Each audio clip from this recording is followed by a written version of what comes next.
Cette semaine au Balado, on parle du possible basculement du Canada dans une oligarchie avec Jérôme Blanchet-Gravel.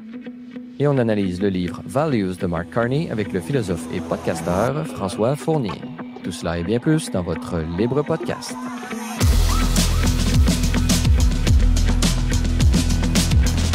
Bonjour à tous et à toutes et bienvenue au Libre Podcast, votre balado hebdomadaire entièrement consacré à l'analyse de l'actualité de la semaine Libre Média.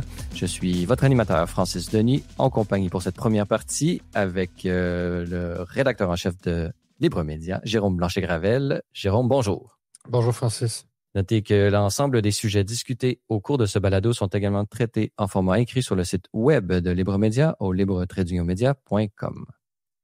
Alors, Jérôme, cette semaine, on a deux beaux articles qui sont consacrés. Bon, il y a plusieurs articles sur la plateforme, bien sûr, mais dont ton éditorial qui s'intitule « Avec Carney, le Canada tenté de basculer dans l'oligarchie ». Alors, selon toi, Jérôme, propulsé au sommet sans passer par les urnes, Mark Carney prend déjà des décisions lourdes de conséquences pour le Canada. Oui, effectivement. Mais écoute, c'est tout un phénomène auquel on assiste avec, effectivement, le parachutage politique de Mark Carney, qui évidemment souffre, on le sait, d'un énorme déficit démocratique parce que oui, c'est vrai que le système parlementaire britannique qui est le nôtre lui permet d'exercer ses fonctions de manière tout à fait légale, mais tant et aussi longtemps qu'il ne sera pas élu et qu'il ne siégera pas au Parlement, surtout, il ne sera qu'un premier ministre de papier. C'est l'expression que j'utilise dans cet éditorial. Donc, écoute, j'ai suivi ça un peu de loin. Là, je viens de revenir à Québec après 2 mois à Oaxaca de Juárez. Ça a été intéressant et cette distance me permet aussi toujours de prendre un peu un certain recul et de voir la situation canadienne d'un autre œil. Et Mark Carney, écoute, d'abord, il a été, au moment où on se parle, il est entré en fonction seulement vendredi dernier ou vendredi d'avant. Ensuite, il a entamé, écoute, le surlendemain, il prenait déjà un avion pour se rendre en France et en Angleterre pour jouer les grands chefs d'État. Donc, moi, je trouve, en gros, que Mark Carney va beaucoup trop vite. Il est trop vite en affaires, comme on dit au Québec. C'est quelqu'un qui agit comme s'il était élu. Il agit comme si il était pleinement investi. Mais bon, on pourrait dire que c'est une stratégie évidemment préélectorale, donc que ça annonce des élections. Donc, dans cette optique-là, c'est peut-être correct. Mais je trouve que dans sa situation, qui est celle d'un gouvernement minoritaire, qui est celle aussi d'une crise majeure avec les États-Unis, presque une crise presque historique, du moins dans la perspective un peu hystérique qui est la nôtre au Canada, il devrait agir comme un chef de gouvernement de transition. Hein, évidemment, c'est quelqu'un qui devrait faire preuve de beaucoup, beaucoup plus de retenue. Mais une des premières choses qu'il fait, c'est qu'il invite Zelensky au G7 au Canada en juin. Une des premières choses qu'il fait, c'est d'accorder tout le soutien du Canada dont aurait besoin l'Ukraine. Donc, il réengage le Canada dans l'armement de l'Ukraine, dans le soutien militaire à l'Ukraine. Donc, il prend effectivement déjà des orientations lourdes de conséquences. On pourrait parler d'une poursuite, évidemment, du gouvernement Trudeau parce qu'on sait que c'est exactement la même clique. C'est la même oligarchie, en fait. Mais moi, je pense c'est ça, qu'il aurait dû être... il devrait déjà faire preuve de beaucoup, beaucoup plus de retenue, ce qu'il ne fait pas. Et pour moi, c'est un symptôme du déclin démocratique. Et ce qui montre ça, c'est évidemment les médias n'ont pas un regard critique face à ce qu'il fait. La plupart des grands médias.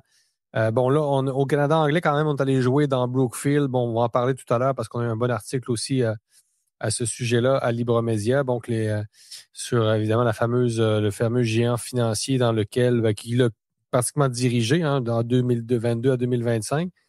Mais c'est ça. En gros, je trouve que Carney est quelqu'un qui est parachuté, qui n'a pas de légitimité et qui devrait vraiment, comme on dit au Québec, se garder une petite gêne. Parce que selon toi, il a déjà disons, franchi là, certaines limites là, qui n'auraient pas dû. Par exemple, tu parles d'un cabinet de guerre, des rapprochements inédits. Le Canada, le pays le plus européen, européen en dehors de l'Europe et tout ça. Donc, vraiment, il déploie déjà sa pensée, presque déjà son programme avant même d'avoir été élu. La question, c'est de savoir combien de temps il va vouloir surfer sur justement ce pseudo-état d'urgence, justement dans la continuité de l'hystérie COVID, parce qu'on la connaît, la stratégie de Mark Carney, c'est évidemment se présenter comme un sauveur dans une situation, exceptionnelle, puis lui-même, il dit, on a besoin de mesures exceptionnelles dans une époque exceptionnelle. Donc, la stratégie, c'est de jouer, c'est ça, au sauveur du peuple canadien face au chaos américain, au virus trumpien. Donc, c'est la nouvelle vague. Hein. C'est pas une vague de virus, mais c'est une vague de chaos qui monte des États-Unis. Donc, on est toujours un peu dans les métaphores sanitaires dans les grands médias au Québec. À Trump, c'est un virus, c'est une vague de ci. On est toujours Carney, c'est presque de la santé publique qui va le faire, c'est-à-dire nous préserver de cette maladie américaine. Mais je trouve qu'on joue avec le feu. C'est-à-dire on étire toujours plus élastique, un peu comme la COVID. Ah, vous allez voir, les décrets, ça ne durera pas éternellement. On va finir par reprendre les activités parlementaires normales. Donc, c'est vrai, c'est arrivé, mais sous la pression des complotistes. Hein. S'il n'y a pas eu la pression complotiste au Québec, combien de temps aurait duré encore que le confinement aurait pu durer encore plusieurs mois, finalement? Donc, il y a une pression populaire qui est tout à fait nécessaire, à laquelle, je pense, contribue Libra-Média. Donc, c'est important quand même de garder la pression sur des gens comme Carney. Là. Vous allez déclencher les élections. Vous devez le faire et on va vous le rappeler assez souvent. Parce que c'est pas les grands médias qui, on dirait, sont partis pour jouer ce rôle-là, le quatrième pouvoir. Et peut-être aussi annuler la prorogation du Parlement et finalement rouvrir le Parlement. Là. C'est un système parlementaire aussi. Là. Ils ont été très habiles, hein, finalement, les libéraux. On se disait... les manigances, ils savent le faire. Prêt à affronter Poilievre. Poilievre, évidemment, se retrouve dans une situation difficile, un peu prisonnier aussi de l'américanophilie de ses partisans, parce que c'est vrai que le Parti conservateur fédéral a une certaine américanophilie, c'est-à-dire que, et donc, dans un contexte où les États-Unis nous font la guerre commerciale, aimer le modèle américain axé sur les libertés, disons, ne passe évidemment pas très bien auprès d'une grande partie de la population. Donc, il y a comme un remarketing là, urgent auquel ça s'active, auquel s'emploie Poilievre, mais c'est pas évident. Donc, de jouer les capitaines Canada rouges, quand on est bleu, il faut devenir mauve un peu. Dans une entrevue là, cette semaine, justement, Trump a dit qu'il s'en fout complètement des conservateurs parce qu'il s'est fait poser la question, votre ton arrogant contre le premier ministre Trudeau et tout ça a fait monter la cote de popularité des libéraux et donc, finalement, vous vous ramassez à vos, entre guillemets, alliés au point de vue idéologique et vous avez leur avez tiré dans leur chaloupe et est en train de couler. Là. Elle lui dit ça et lui de répondre, je m'en fous complètement des conservateurs. De toute façon, ils sont stupides et tout ça. Donc, il est allé fort aussi. Là. Soit il est victime un peu de sa spontanéité, Trump, et ça se peut que ça soit ça. Sinon, c'est du Poutine. Hein. C'est comme quand Poutine avait dit que lui, il prenait pour Kamala Harris. Ça était quand même très bon. Moi, j'ai vu ça un peu. Est-ce que c'est un coup de main à déguiser? Parce que Trump a déjà... Musk a déjà fait l'éloge de Poilievre une fois sur X. Donc, je suis pas sûr je pense qu'il préfère quand même les conservateurs. En tout cas, j'ose espérer. En même temps, si lui, il veut une guerre, s'il veut, il veut que les libéraux restent au pouvoir. Là. S'il veut une guerre commerciale, s'il veut avoir donné au peuple américain toutes les raisons d'attaquer le Canada, ça prend des Canadiens qui huent l'hymne national. Ça prend... Et on peut penser que Trump est capable d'aller jusque-là, là, d'attiser, pas la haine, mais d'attiser, disons, la méfiance envers le voisin du Nord. Mais ça reste spécial parce que c'est pas le jeu qu'il joue avec le Mexique. Il reste à comprendre quand même cette hargne envers le Canada qui ne l'a pas envers le Mexique. Donc le Mexique est quand même plus problématique à la frontière. C'est vraiment un problème quand même, Trump, là, avec le Canada. S'il pourrait de s'entendre avec les conservateurs, là, il y a un problème. Là, c'est exagéré. Il y a le grand financier et inventeur, co-inventeur du BlackBerry, là, co-CEO de Research in Motion, là, Jim Basile, pardonnez-moi ma prononciation, qui s'est exprimé là, au micro de Jordan Peterson dans son podcast. Et ils ont une grande analyse un peu du terrain économique qui a mis a mis la scène à cette guerre commerciale et lui, justement, de dire que, la différence entre le Canada et le Mexique, c'est que pour employer son expression, du Mexique, il n'y a pas beaucoup de sang. Le vampire, il n'y a pas beaucoup de sang à aller chercher là au Mexique, selon. Est-ce que vous partagez un peu cette vision-là? C'est-à-dire que le Canada, déjà là, il y a une économie plus développée, G7 et ressources minières et gazières presque infinies. Donc, est-ce qu'il n'y a pas cet élément-là aussi, là? C'est-à-dire qu'il y a beaucoup plus d'attractivité économique et d'argent à faire en absorbant le Canada qu'en absorbant le Mexique, qui serait peut-être plus un coût pour les Américains et un coût politique, assurément. Une bonne question. Écoute, il y a beaucoup de façons de voir le problème. Écoute, le Canada est plus vulnérable en termes, évidemment, de mentalité. Hein, c'est un pays, évidemment, qui est amoché, qui est en déclin. Il y a un déclin intellectuel et stratégique très net. On veut en profiter. Le Mexique aussi, évidemment, prête flanc dans la mesure où c'est un pays où l'État est failli.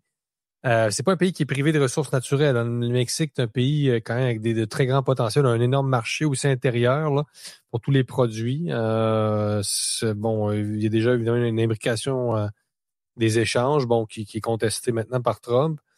Est-ce que les Américains ont plus à gagner au Canada qu'au Mexique? Je ne sais pas à quel point, mais chose certaine, les États-Unis envahiraient le Mexique et ça serait pas facile non plus. Évidemment, ils pourraient détruire l'armée en 2 jours, mais les gars continueraient à manger des tacos sur le bord des tanks sans trop de stress. Là. C'est pas un pays... c'est-à-dire qu'il y a une culture organique, il y aurait une sorte de résistance populaire et les gens sont beaucoup moins stressés. Le Canada, lui, est une vraie... c'est une vraie lavette. Là. Donc, c'est sûr que c'est plus facile de pénétrer peut-être le Canada de cette... En tout cas, il y a tellement de facettes au problème économique, culturel... je ne sais pas. Mais c'est sûr que le Mexique, c'est un chaos. Là. Qu'est-ce que les Américains peuvent vraiment faire? Est-ce qu'ils faire? Ils en veulent tellement pas qu'ils sont en train de construire un mur entre les deux. Là, donc. C'est ça. Il y a ça aussi. Il y a distance culturelle aussi, peut-être aussi il y a une proximité culturelle aussi entre le Canada anglais, à tout le moins, et le Canada et les États-Unis. Là. Est plus vulnérable. Je pense que le Mexique est trop chaotique, effectivement, pour avoir une stratégie très claire. Là.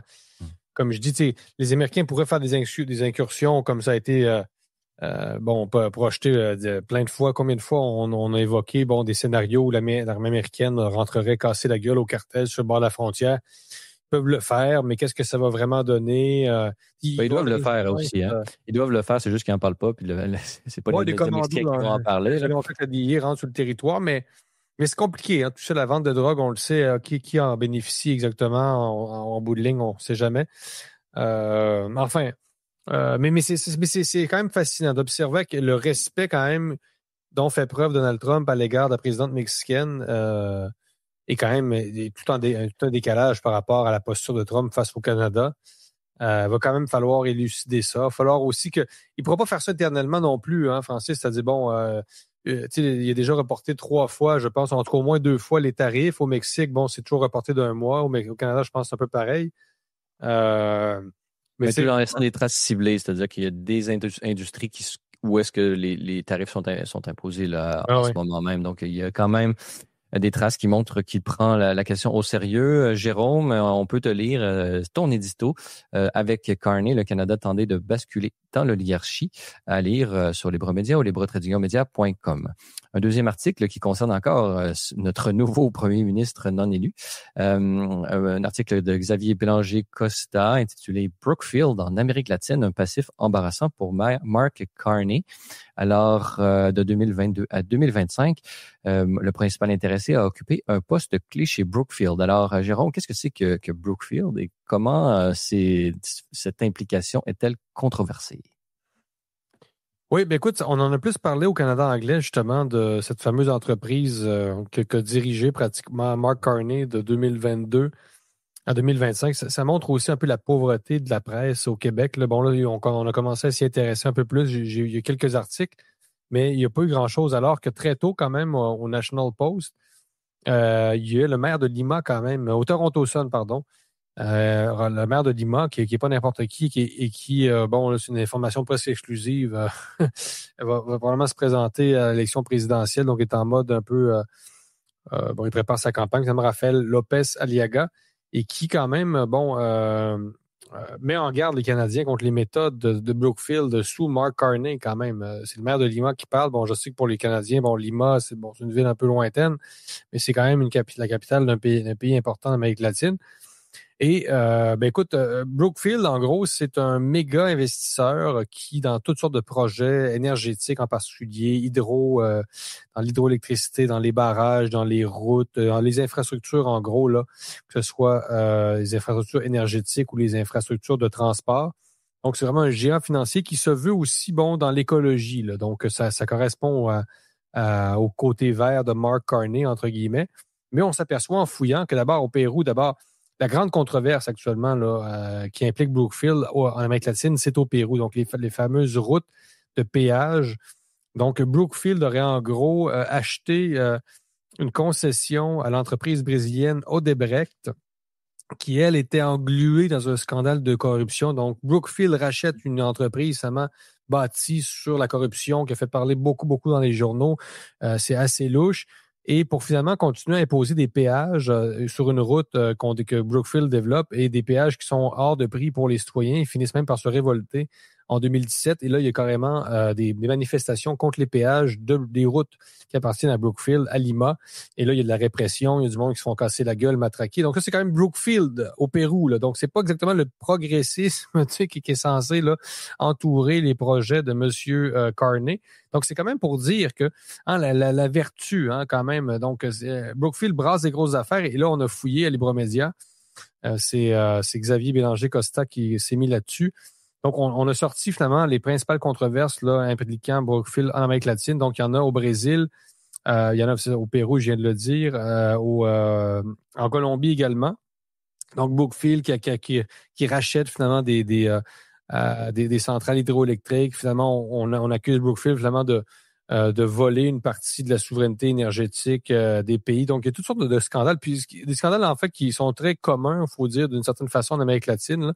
Par exemple, on sait depuis longtemps que les minières canadiennes font des ravages environnementaux. Même des minières canadiennes cotées en bourse à Toronto qui sont accusées de faire assassiner des militants autochtones, des militants pour l'environnement, etc. Donc, il faut arrêter de penser aussi que le Canada, c'est un pays parfait. Donc, le Canada, c'est un progressisme à l'interne. À l'externe, ce que font les entreprises canadiennes, c'est pas toujours du grand progressisme. Donc, écoute, c'est ça. C'est que Mark Carney a dirigé une compagnie de 2022 à 2025 qui est impliquée dans des controverses majeures.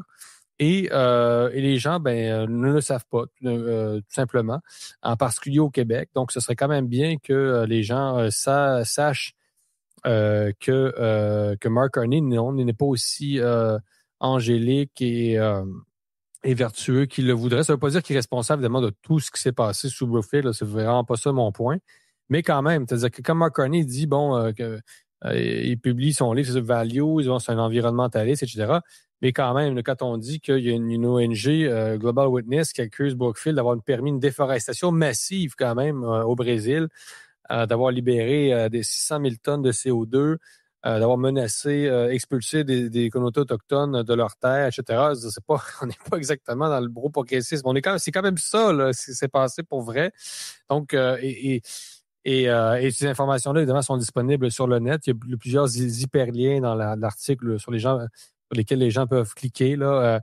Brookfield est aussi, évidemment, accusé d'utiliser des stratégies d'optimisation fiscale agressives, donc pour réduire, évidemment, ses impôts en Colombie, etc. Donc, c'est l'hyper-privatisation. C'est ce qu'on appelle, évidemment, le néolibéralisme en Amérique latine. Bon, c'est un terme très englobant qui, des fois, désigne tout et rien. Mais c'est ça. Ça serait bien que, quand même, les médias fassent leur travail. Parce que nous, à Libération, on fait le nôtre. Et je suis actuellement, j'essaie d'avoir le maire de Lima là, au téléphone. On va voir si ça se concrétise. J'ai essayé de faire jouer mes contacts péruviens. C'est un gars qui est très occupé, comme je viens de le dire. Il prépare sa présidentielle. Mais quand même, pour que le maire de Lima prenne le temps de dire ça n'a aucun bon sens ce que Brookfield a fait sous Mark Carney, moi, je considère que c'est très sérieux comme avertissement. Et un avertissement et une nouvelle à lire sur le site web de Libremédia, Brookfield en Amérique latine, un passif embarrassant pour Mark Carney, un article de Xavier Bélanger-Costa disponible au libre-média.com. Et en terminant, puisque tu dois nous quitter, Jérôme, en terminant cette première partie, parce que, bon, j'invite nos auditeurs à rester parmi nous, puisque nous avons François Fournier dans la deuxième partie de cet épisode. Il y a une belle annonce que tu as fait cette semaine, Jérôme, un livre que tu as publié, mais je te laisse faire l'annonce toi-même.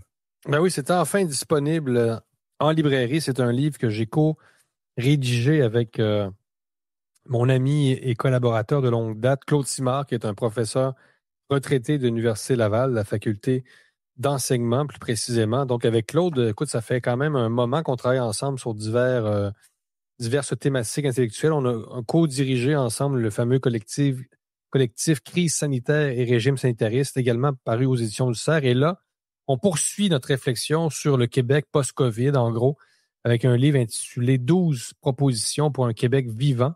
Donc, c'est un livre un peu à caractère programmatique, un livre de 136 pages, donc qui ne va pas effrayer non plus là, ceux qui sont un peu plus pressés. Donc, c'était voulu faire un format là, qui serait plus efficace, c'est très dense. Par contre, il faut quand même suivre. Là. Donc, écoute, c'est un livre qui s'attaque au déclin du Québec. On essaie de réfléchir à des solutions pour freiner, voire interrompre le déclin du Québec. Certains diront, c'est drôle parce qu'on m'accuse souvent de pessimisme. Et là, on est peut-être vers quelque chose de plus optimiste. Donc, pour ceux qui disent, Blanchet-Gravel, n'arrête pas de critiquer, là, voici des pistes de solutions. Donc, évidemment, avant chaque proposition, il y a évidemment une critique, un diagnostic, et ensuite, il y a une proposition de remède. Donc, c'est 12. Évidemment, le chiffre 12, mon cher Francis, c'est évidemment très symbolique.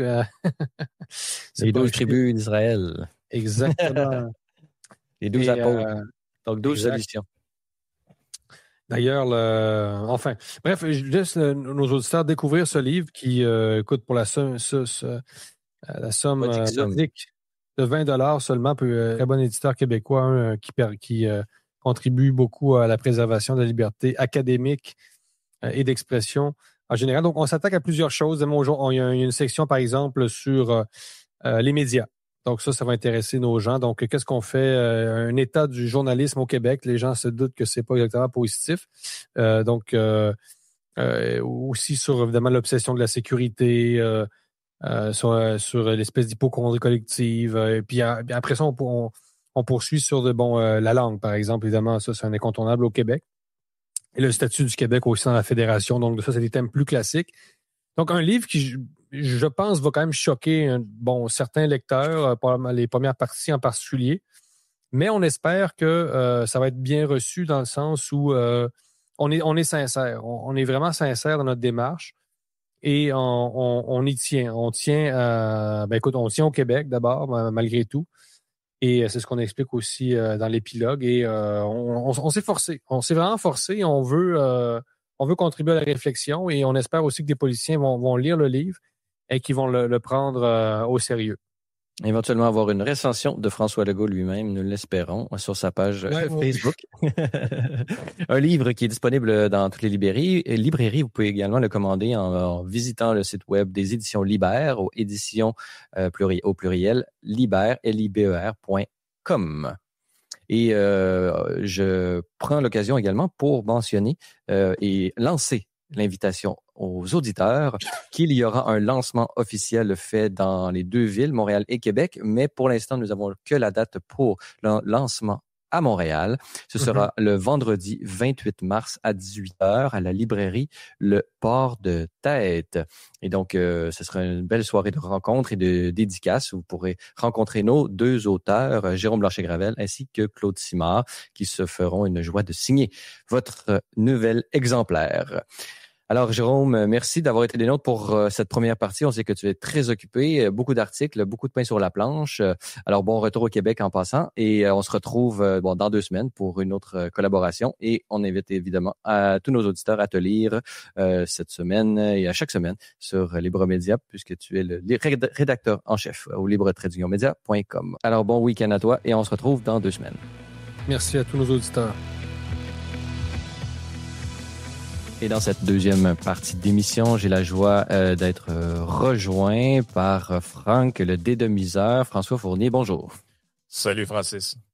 François Fournier, on est très heureux de vous recevoir au podcast, comme c'est désormais notre habitude à peu près à chaque mois, de vous recevoir pour parler de vos lectures longues, c'est-à-dire on va prendre le temps ensemble de faire le point sur différents livres qui sont discutés un peu partout. C'est ce qu'on a fait la dernière fois avec un livre d'un économiste investisseur français, Charles Gave. Et aujourd'hui, on est réunis pour parler du livre de Mark Carney, ce nouveau, entre guillemets, premier ministre du Canada, son livre Values, et un article qui fait référence aussi à un article que vous avez publié sur la plateforme pilulerouge.ca et son titre, Le vrai programme politique de Mark Carney. Alors, François Fournier, parlez-nous d'abord là, de quoi parle ce livre de Mark Carney.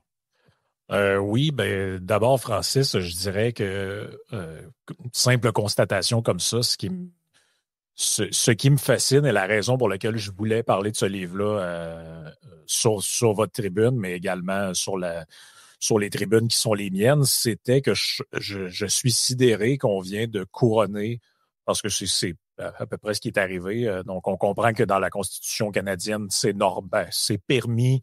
Est-ce que c'est moral? C'est une autre question, mais c'est permis dans les règles constitutionnelles de nommer un premier ministre, et ça vaut aussi pour un ministre, et qui n'est pas élu dûment par la population, donc qui est choisi par l'establishment du parti. Donc, après, on peut discuter, savoir si c'est moral ou pas, mais du moins, c'est pas quelque chose qui est illégal, là, contrairement à ce que certains auraient pu penser avant cet épisode-là. Mais ce qui me sidère, c'est de voir que cet homme-là, durant le début de la pandémie, parce que c'est ça un peu l'origine du livre, pendant que tout le monde était en confinement, tout ça, lui, à l'époque, il est encore directeur de la Banque centrale anglaise. Et il le raconte dans la préface de son livre qu'il s'enferme à cette époque-là. Donc, il vit les différentes vagues de COVID et de confinement.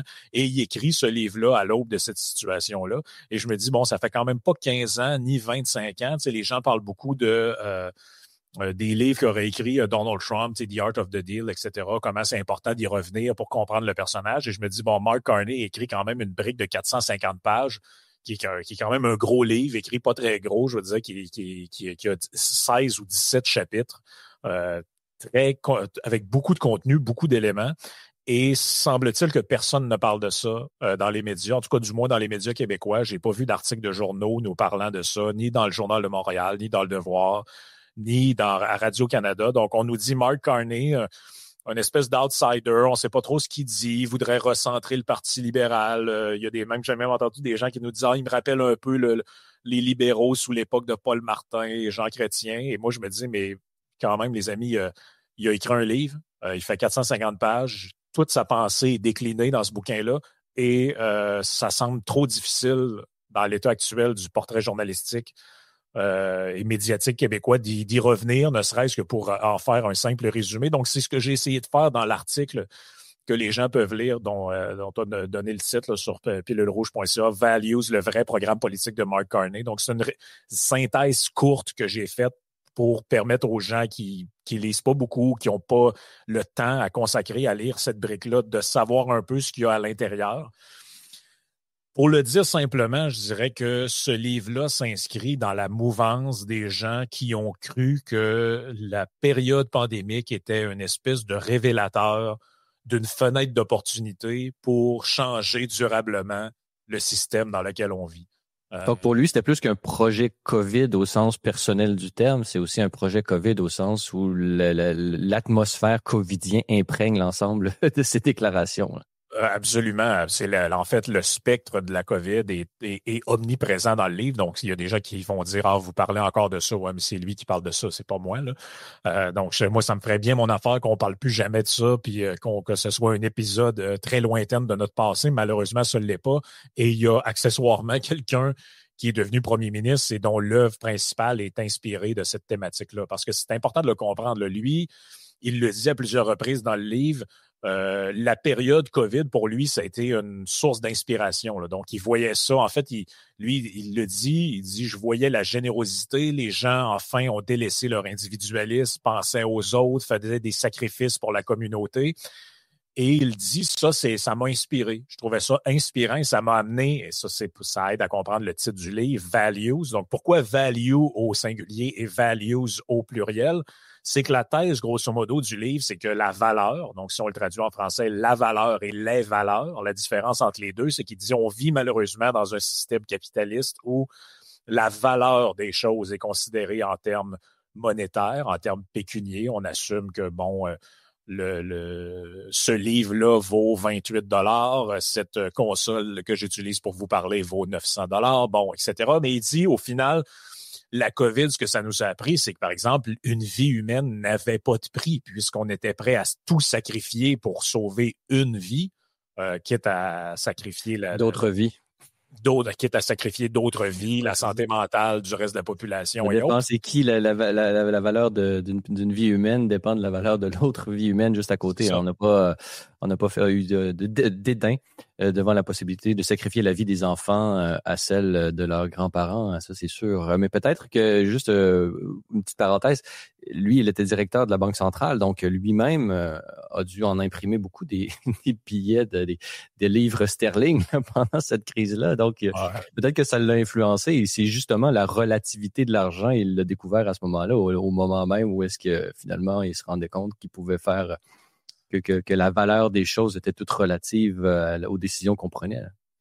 Oui, puis ce qui est le plus intéressant là-dedans, donc, c'est qu'il revient en disant, donc, il faut arrêter de voir la vie et les choses qui nous entourent uniquement sur la valeur de l'argent, mais à l'aube des valeurs humaines, donc, que sont la générosité, l'inclusion, la diversité, etc. Et là, il y a une espèce de... tout ça débouche un peu sur En fait, Carney, c'est un homme... Lui, il se voit comme un visionnaire, mais c'est un homme qui s'inscrit dans la tendance lourde de l'époque dans laquelle il a écrit ce livre-là, qui nous semble maintenant, avec l'élection, le retour au pouvoir de Donald Trump, la montée des populismes en Europe, tout ça, on a l'impression on parle déjà d'une autre époque, là, c'est-à-dire que lui était dans le tout électrique, le EDI, tout ça, et on a l'impression, en fait, que c'est déjà révolu. Mais lui, dans le livre, il se voit vraiment comme un visionnaire, là. Et l'expérience pour lui de la COVID est révélatrice de comment la générosité humaine, l'empathie, le désir de pivoter vers l'idée qu'une vie n'a pas de prix, qu'il faut penser aux autres, il faut sortir de l'individualisme, devrait nous permettre de mettre les mêmes efforts sur les changements climatiques qu'on l'a fait pour la COVID. Et ça, ce qui est intéressant, c'est que c'était presque les gens qui disaient ça, qu'en fait, il y avait une partie de l'élite mondiale, des financiers, du politique, tout ça, qui souhaitaient qu'on passe d'une gouvernance pandémique à une gouvernance climatique, là, pour le dire simplement. C'est des thèmes que vous avez discutés souvent, Jérôme et toi, à Libre Média, dans des articles, dans des interventions. C'était considéré, en fait, quand tu disais ça, on disait que c'était du complotisme, du conspirationnisme, tout ça. Et lui, il le dit textuellement, là, que les efforts, en fait, même, il donne dans le livre, à un moment donné, un plan en 10 étapes dans lequel il dit, voici, selon moi, les 10 choses à faire pour, dans le fond, créer de la valeur et faire en sorte que le Canada soit un pays qui fasse envie dans le monde. Et à un moment donné, un des points, je pense que c'est le 6e ou le 7e, il dit, on devrait mettre de l'avant des mesures financières inspirées de celles qu'on a faites de la COVID pour l'environnement. Donc, par exemple, des programmes comme la PCU ou encore les incitatifs financiers qui ont été donnés aux entreprises. Lui, il pense que les entreprises qui s'engagent dans des choses éco-énergétiques et qui s'engagent à avoir une gouvernance écologique et poussée vers ce qu'il appelle le net zéro, là, donc la fameuse décarbonation dont parlait tant Pierre Fitzgibbon. Lui, il pense que ces entreprises-là devraient avoir des incitatifs financiers. Il donne pas trop de détails, mais il dit lui-même comparable et inspiré aux mesures qui ont eu lieu durant la pandémie. Ce qui est quand même quelque chose de vachement inquiétant, là, de penser que le rôle de l'État, c'est d'orienter l'économie vers un certain type d'activité via un système de bonus-malus. Finalement, c'est ça. Si tu fais pas ce qu'on veut, on va te mettre des taxes. Et si tu fais ce qu'on veut, on va te donner des chèques, on va te créer des programmes. C'est quelque chose d'inquiétant et il y a presque... J'ai hâte d'entendre ce que tu penses de ça, mais ma lecture un peu de ça, c'est que Carney a une vision quasi démiurgique ou déifiée, en fait, de de son rôle en tant que grand leader de ce monde, soit comme banquier, soit comme premier ministre, dans ce sens que pour lui, l'économie, bon, il reconnaît l'économie de marché, les marchés financiers, le rôle des banques, tout ça, mais il reste persuadé que cette économie-là est imparfaite et que le rôle du leader, le rôle du gouvernant, c'est d'insuffler une espèce de direction globale à cette économie-là, donc une espèce de forme d'économie planifiée, non seulement pour l'orienter, mais pour il dit à plusieurs fois dans le livre la formule anglaise que je ne sais pas exactement comment traduire, mais shifting the economy. Donc, la faire pivoter, la faire bouger, la transformer pour l'orienter vers des objectifs qui sont fixés par qui? Qui sont fixés par lui et les gens qui partagent ces idées-là, ce qui, dans l'histoire économique, amène toujours plus ou moins à des désastres.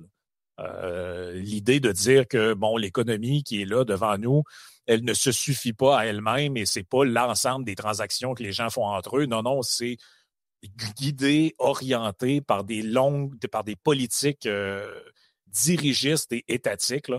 Et il y a même dans le livre des passages là, très concrets où il dit que le gouvernement doit subventionner encore plus l'installation de thermopompes et ce genre de choses-là pour forcer finalement les consommateurs à changer leur comportement. Donc, en fait, tu lis ça puis tu te dis, c'est exactement ce qu'on a entendu dans les 4-5 dernières années. Lui, il se voit comme un visionnaire. Moi, j'ai l'impression que c'est plutôt la quintessence de la doxa, je te dirais, des 4, 5, 6 dernières années, où on perçoit le rôle de l'État comme un grand timonier, un grand orienteur, un grand planificateur qui vient dire aux gens, voici comment acheter votre paradis terrestre en étant, bon, décarboné, éco-responsable. Il n'y a pas beaucoup de wokisme là-dedans quand même s'il utilise des formules comme il est important d'inclure toutes les couches de la société, mais on a l'impression que c'est plutôt pour bien paraître qu'autre chose. Là. Donc, c'est sur ce point, il semble quand même éloigné de Justin Trudeau, dans le sens que je pense pas qu'on va avoir avec lui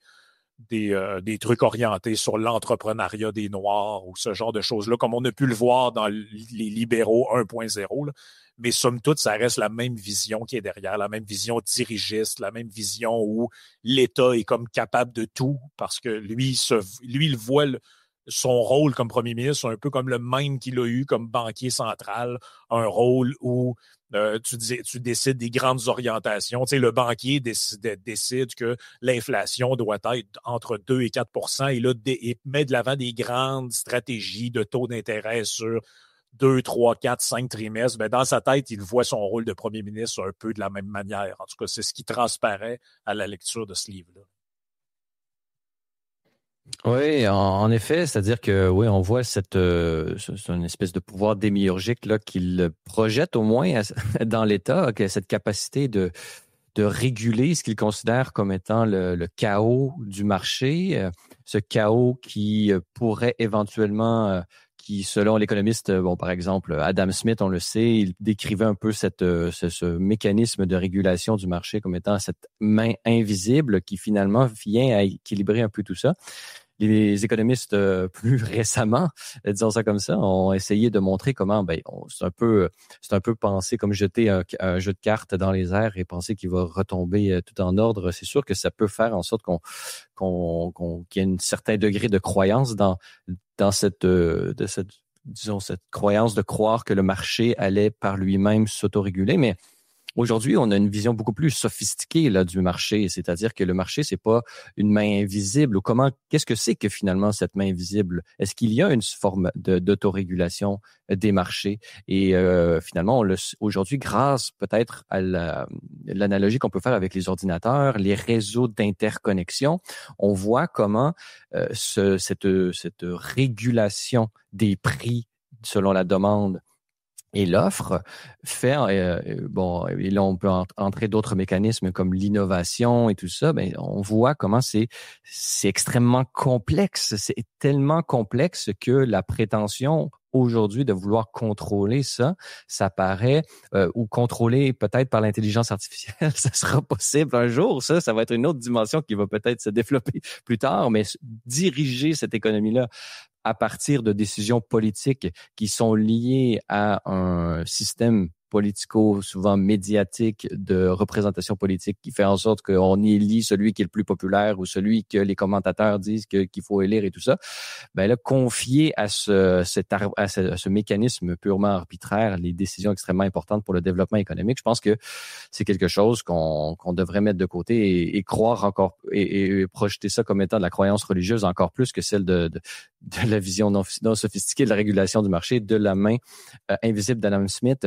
Mais parallèlement à ça, il y a un autre élément que je vois qui est extrêmement peut-être un rapport historique, c'est que on a l'impression d'assister en Occident un peu à la même dynamique qu'on assistait à l'époque au 14 et au 15e siècle avec le grand schisme d'Occident.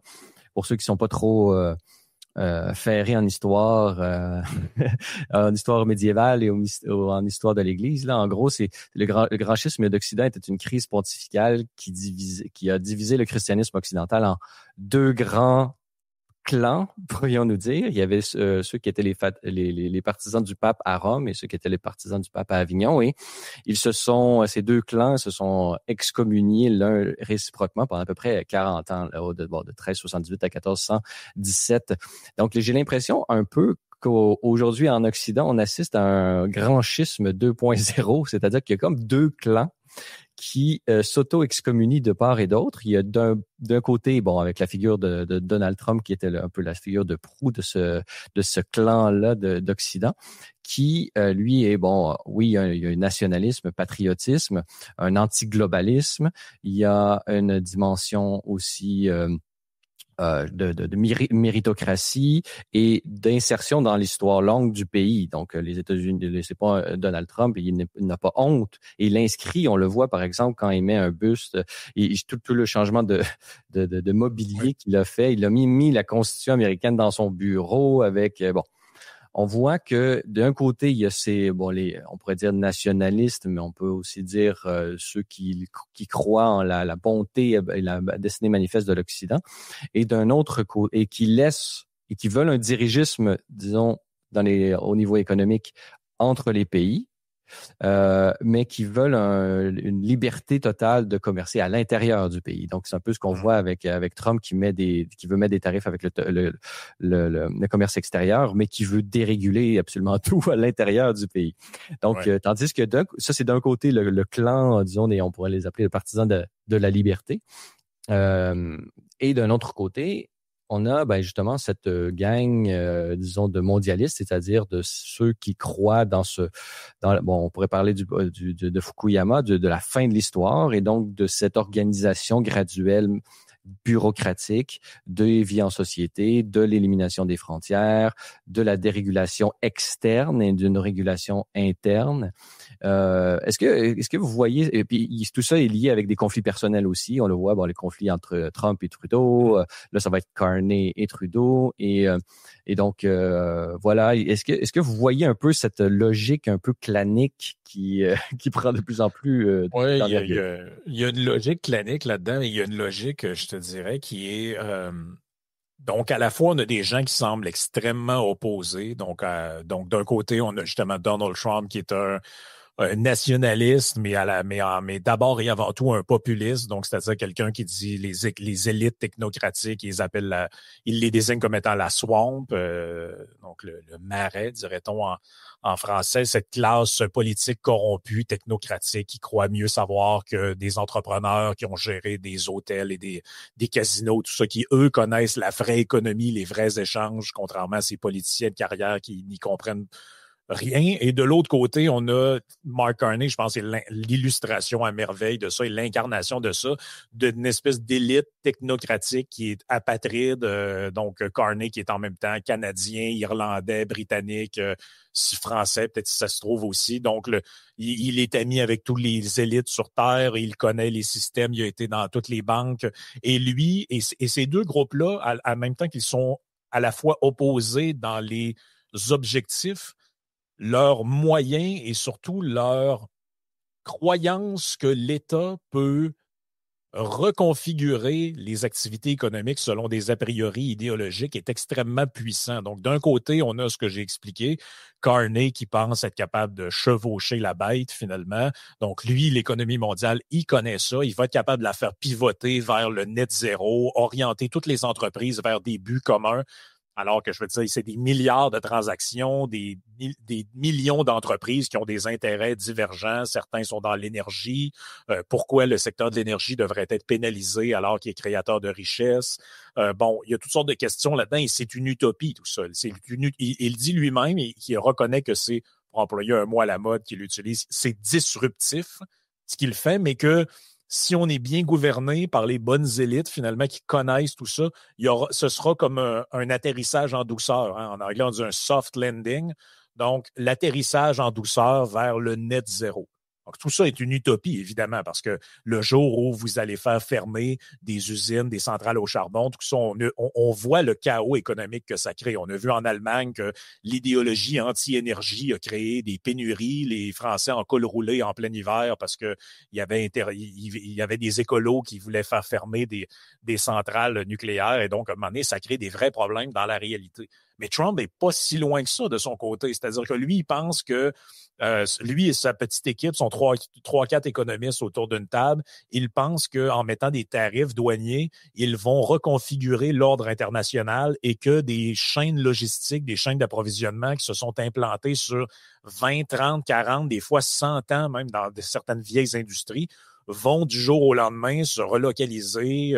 Dans le fond, les gens de Ford, GM ou autres, ils étaient trop crétins par eux-mêmes pour savoir que ce serait mieux de produire au Michigan et sont allés s'installer au Canada, à Guelph ou à London, Ontario. Mais s'ils avaient compris le bien fondé d'être un patriote américain, ils n'auraient jamais quitté le pays. Or, c'est beaucoup plus complexe que ça. C'est le système économique mondial. Il s'est développé comme ça pour toutes sortes de raisons. On peut être pour ou on peut être pour ou on peut être contre. Et l'idée de dire que ce système-là qui s'est implanté en l'espace de 3-4 ans ou de 5-6 mois, on va le changer de bord et qu'il y aura quelques petites perturbations, mais globalement, vous allez voir très bientôt, l'argent va rentrer, on va baisser c'est une vision qui est elle-même aussi utopique. Elle paraît moins farfelue parce que ça implique pas des élites mondiales de l'ONU et autres, mais au final, c'est une forme d'élitisme aussi qui est plus géolocalisée aux États-Unis.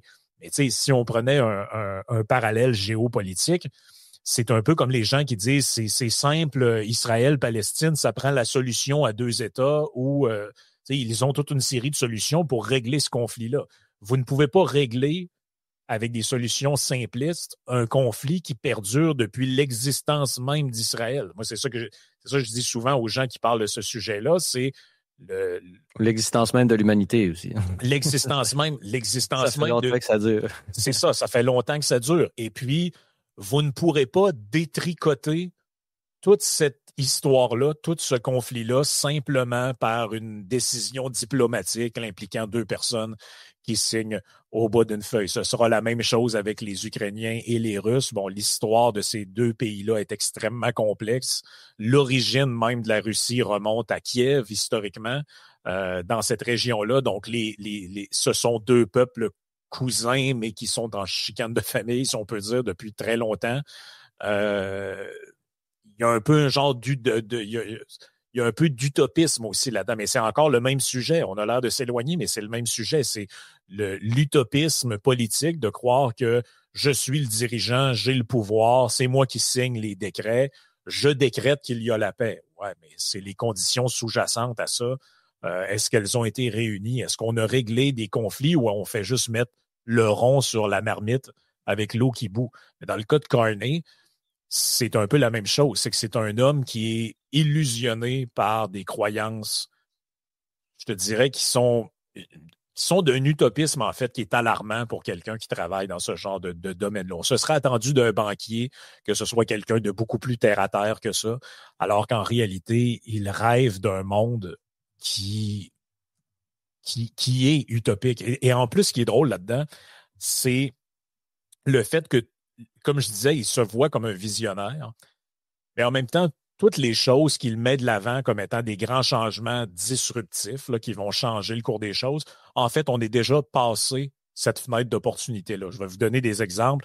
Dans le livre, il dit à un moment donné, si les États étaient intelligents, on mettrait de l'avant il appelle ça des coding bootcamps, là, donc des écoles de codage informatique pour apprendre aux jeunes l'économie de demain. Ouais, mais si vous parlez à n'importe qui est dans le domaine de l'intelligence artificielle, il va vous le dire, les codeurs, ça existe même plus. Le jour où leur coding bootcamp vont être mis sur pied et vont voir le jour. Il donne aussi l'exemple de la télémédecine. Parce que, tu sais, vous savez, pendant la pandémie, les gens consultaient leur médecin sur leur téléphone et leur tablette parce qu'on ne pouvait pas se voir en personne. Et lui, il dit ça va révolutionner le monde de la santé. Il dit la même chose pour l'éducation. Or, allez voir sur les campus universitaires, les cégeps, les cliniques médicales, il y a encore des gens qui sont là, puis le monde virtuel de la pandémie, lui, il voyait ça comme l'avenir de l'humanité. Or, sur à peu près tous ces indicateurs-là, on est revenu essentiellement au niveau pré-pandémique, là. C'est-à-dire que les gens, ils vont voir des médecins en personne. Les jeunes, ils aiment aller à l'école en personne, voir des vrais gens, des vrais humains, dans des vraies salles de classe. Oui, ces technologies-là existent, mais elles ne seront... En tout cas, il y a fort à parier que le pari que ces gens-là faisaient, là, qu'on allait devenir dans une espèce d'univers entièrement virtuel, tout ça, c'est comme si cette mode-là était déjà un peu épuisée. On est déjà revenu à un peu ce qui était avant la pandémie. Ça n'a pas laissé de traces permanentes, en fait.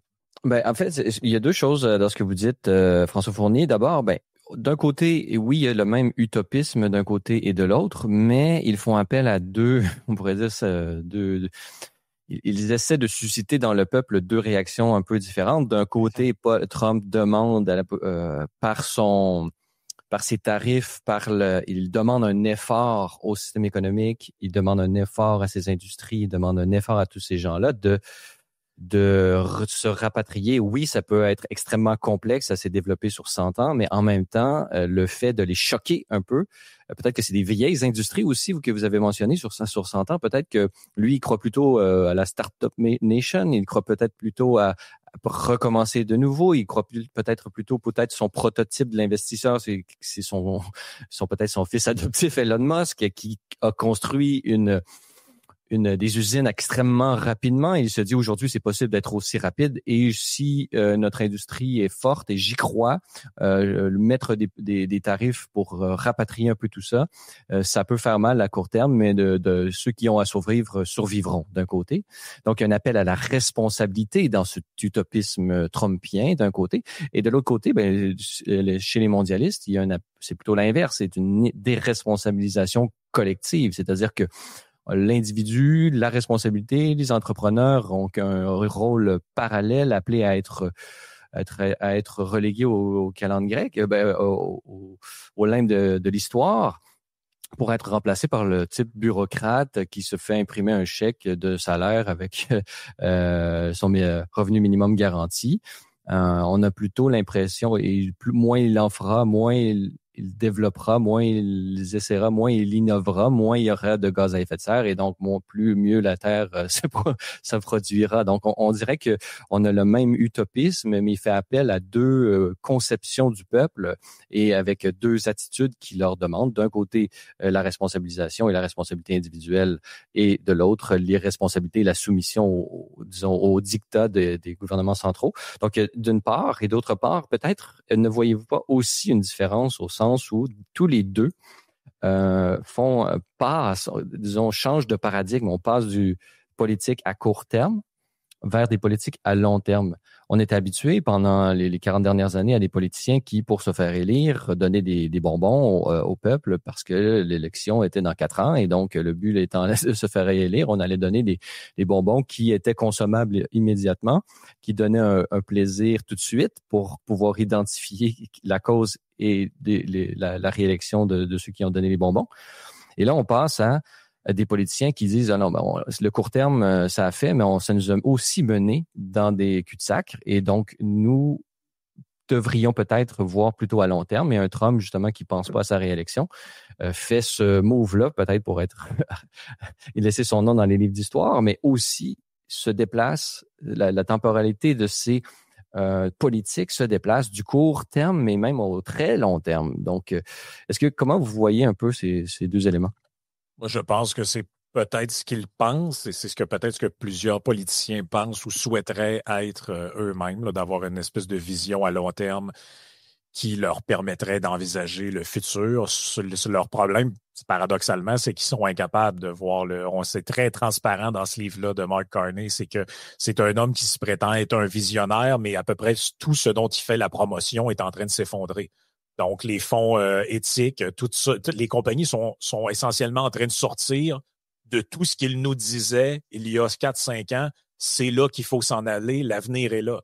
Donc, il fait la promotion, comme je dis, du net zéro, des politiques ESG, de l'obligation d'avoir des voitures électriques. Il parle même à un moment donné que l'entièreté des flottes de camionnage seront électriques. Regardez comment se porte la filière batterie dans le monde. C'est des faillites un peu partout. C'est des grosses compagnies qui retirent leurs contrats parce que ces technologies-là sont pas à point. Mais essentiellement, pourquoi? Parce que des politiciens qui se pensent être des visionnaires ont essayé de tirer sa fleur pour qu'elle pousse plus vite. C'est un peu ça l'idée. C'est ça le problème des politiciens, c'est qu'ils croient être dépositaires de visions incroyables sur l'avenir. Et en général, ils arrivent souvent après les modes.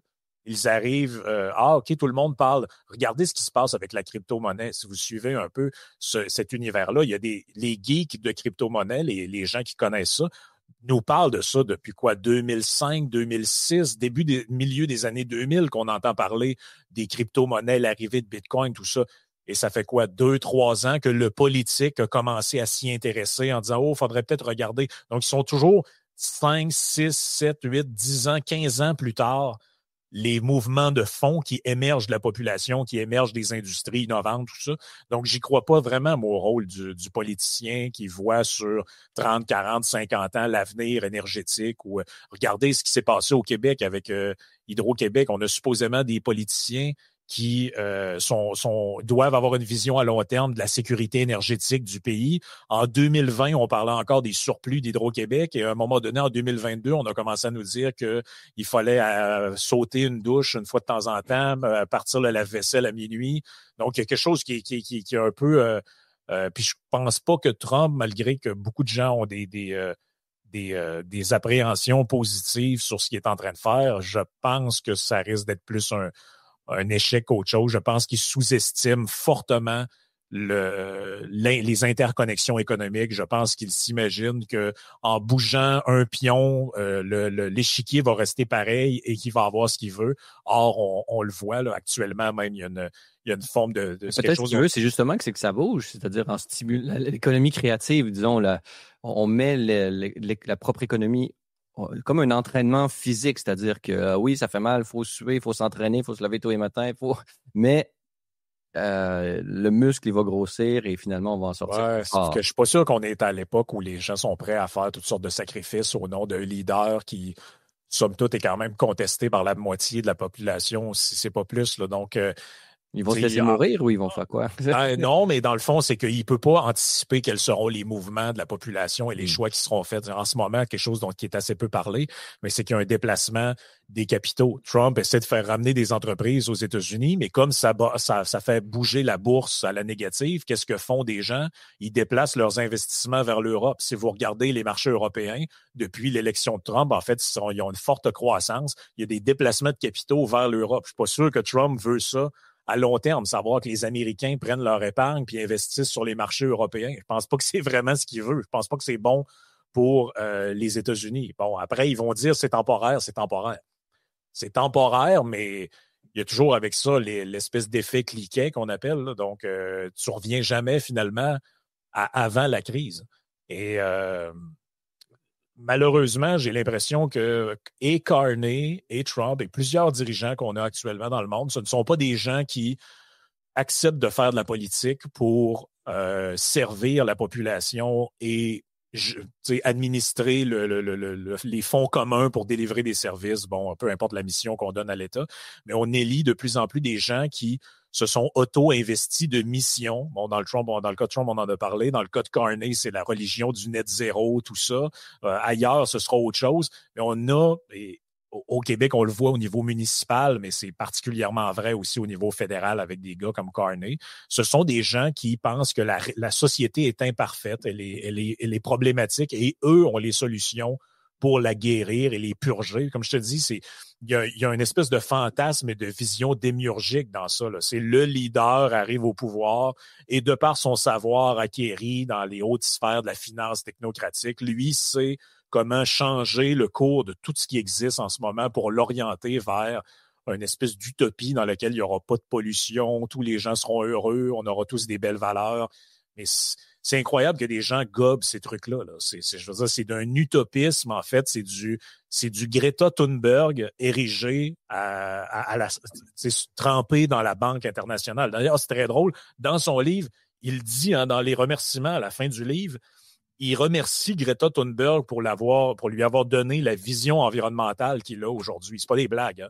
Vous pouvez, Mark Carney, qu'on nous présente comme une espèce de sauveur et de messie financier qui arrivera et nous délivrera des griffes d'un espèce de malade mental qui sera au sud de nos frontières.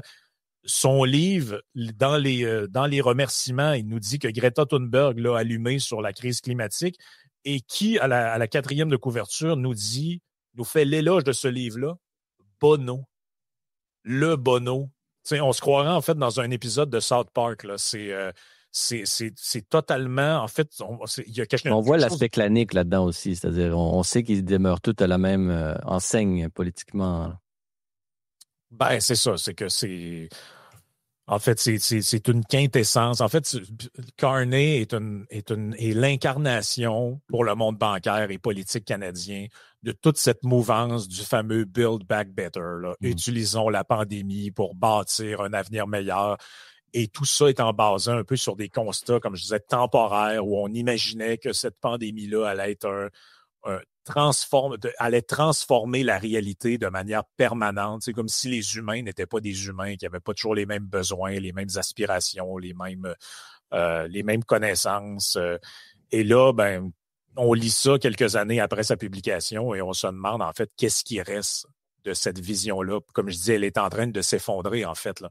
Et si vous vérifiez, toutes les grandes compagnies du monde essaient de sortir de leur histoire de diversité et inclusion, se retournent finalement vers les fondamentaux. Et ce qu'on est en train de se rendre compte, c'est que tout ce qui a été poussé par l'État durant la pandémie, donc la filière batterie, par exemple, est un excellent exemple de ça. On se rend compte que ça ne fonctionnait que parce que le gouvernement mettait des sommes faramineuses là-dedans.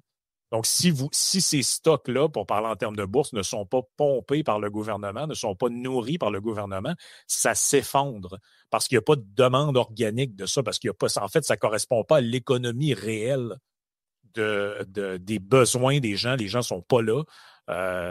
Et ça augure mal pour la suite des choses. Je ne sais pas jusqu'à quel point, comme premier ministre, s'il est élu, il va vouloir s'entêter à poursuivre cette lignée. Mais je sais que vous avez été voir à Libre Média qu'est-ce qu'il en était de sa progéniture et de sa conjointe.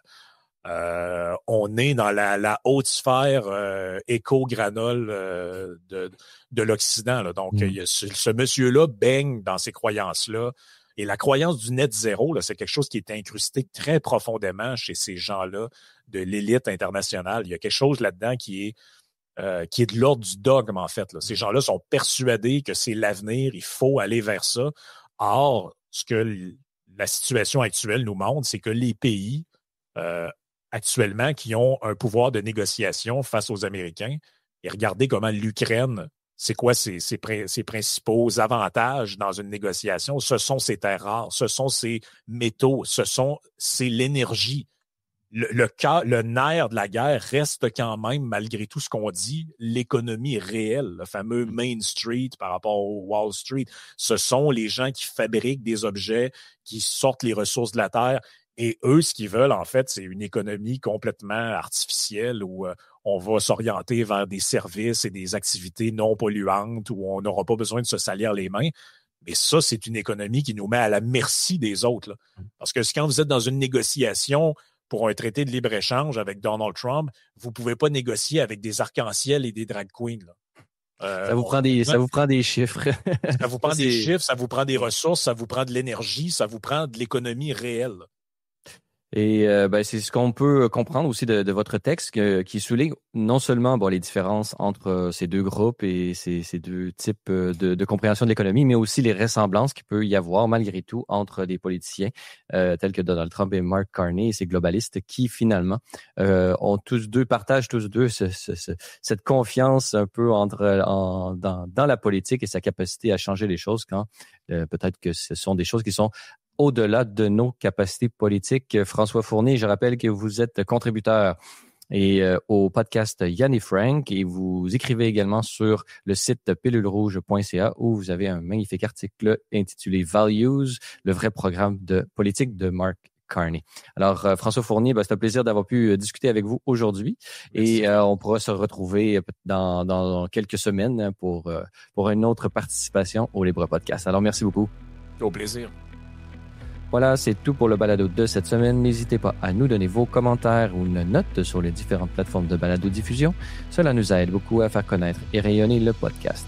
Vous êtes également invité à nous rendre visite au libre-media.com, sur X, TikTok ou si vous êtes à l'extérieur du Canada, ce pays libre et démocratique, vous pouvez nous rejoindre par l'ensemble des plateformes du groupe Meta. À vous tous et toutes, merci d'avoir été des nôtres et revenez-nous la semaine prochaine pour un autre épisode du Libre Podcast.